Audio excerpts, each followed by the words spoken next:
voilà, il ne fait pas ça chez moi, dans ma religion, on ne fait pas ci. Exactement, ça fait la religion. Ouais, la religion. Ok, très bien. Maintenant, allons maintenant sur peut-être l'accompagnement. Comment déjà on détecte? C'est-à-dire, est-ce que la personne doit se rendre chez un gynéco ou un sexologue? Comment est-ce qu'on détecte comment on pose le diagnostic? Qu'est-ce qui se fait? Le diagnostic, il est assez facile, il est clair. Parce qu'on n'arrive pas à avoir de rapport. Après, les gens se marient. En général, ça se voit, excusez-moi, dans les mariages où les gens sont très religieux. Bien sûr. Voilà. Ils ne se sont pas connus avant. Ils se marient. Et puis, on se rend compte que la femme développe un vaginisme. Le monsieur ne peut pas, comment vous dites, consommer son mariage. Donc, après plusieurs tentatives, en général, ils viennent à l'hôpital. Et bon, ils expliquent, j'arrive pas à consommer le mariage, mais pourquoi? Madame, il y a un souci. Non, moi-même, je ne comprends pas. Quand monsieur vient, je ne sais pas, mais j'ai mal. Vous n'avez pas envie? Si, j'ai bien envie, mais je ne comprends pas. Donc, on comprend tout de suite que c'est le mécanisme de défense, le réflexe de défense qui est le vaginisme qui se met en place. Maintenant, comme mon confrère le disait, on a cité plusieurs causes. Donc, en médecine, il y a un principe sacro-saint.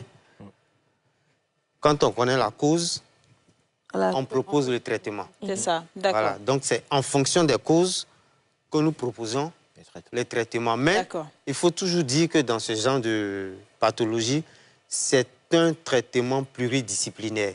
Comme il a dit, on peut avoir... Moi, je fais souvent appel au kiné. Le kiné, son rôle sera de quoi? Son rôle sera quoi, pardon? Et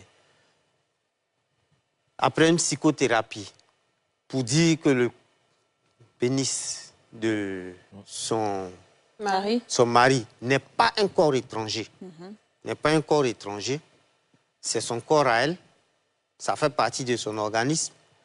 On dira au kiné quand même, il y a des appareils qu'on utilise pour détendre, pour simuler les rapports. Pour simuler le rapport, on met un appareil là-bas. Oui, on simule. C'est un appareil long. Ah oui, c'est la forme du pénis. Et puis ça rentre dedans, là, c'est voilà, avec des lubrifiants régulièrement. Non. Vous montrez... Toi, tu fais un bon travail aussi. C'est pas lui le kiné. Vous montrez comment ça se passe. Et puis, la suite se passe à la maison. La femme même peut l'utiliser seule. Si vous voulez, c'est un entraînement avant d'avoir le rapport. Ok, c'est un god qui bouge, quoi. Bah, voilà. C'est ce que c'est comme effectif, on peut appeler ça comme ça. Les gods, là. Si on veut. Est-ce que vous pouvez arriver à... Sans que par exemple, la patiente ne dise qu'elle a un problème de pénétration avec son mari. Aujourd'hui, on fait beaucoup les échographies pelviennes. Est-ce que pendant le fait de ne pas pouvoir faire une échographie à une patiente peut vous alerter sur le fait qu'elle souffre? Bien sûr. La mise en place même de ce qu'on appelle le spéculum. C'est un appareil qu'on place pour regarder le col et la cavité du vagin. Du vagin. Du vagin. Bon, enfin, je ne vais pas trop utiliser le thème. C'est un thème du dictionnaire Larousse. Voilà. Parce qu'on ne peut pas... C'est en copie, donc du vagin. Au moins, c'est un bon français. Et donc, on peut tout de suite se rendre compte. Voilà. Mais comme je dis, on classifie toujours le vaginisme. Par rapport au début, on a classé le vaginisme primaire, le vaginisme secondaire. Mais aussi, on peut classer le vaginisme en fonction de son intensité. Soit le vaginisme total ou le vaginisme partiel. Dans le vaginisme total, la femme n'arrive même pas à placer un tampon. Oui. Ah ouais, ça c'est grave. Un tampon.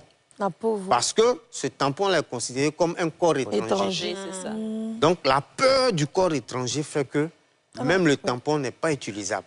Ça, c'est le vaginisme total. Le vaginisme partiel, elle peut admettre un tampon parce qu'elle se dit qu'elle a la maîtrise, elle a le contrôle.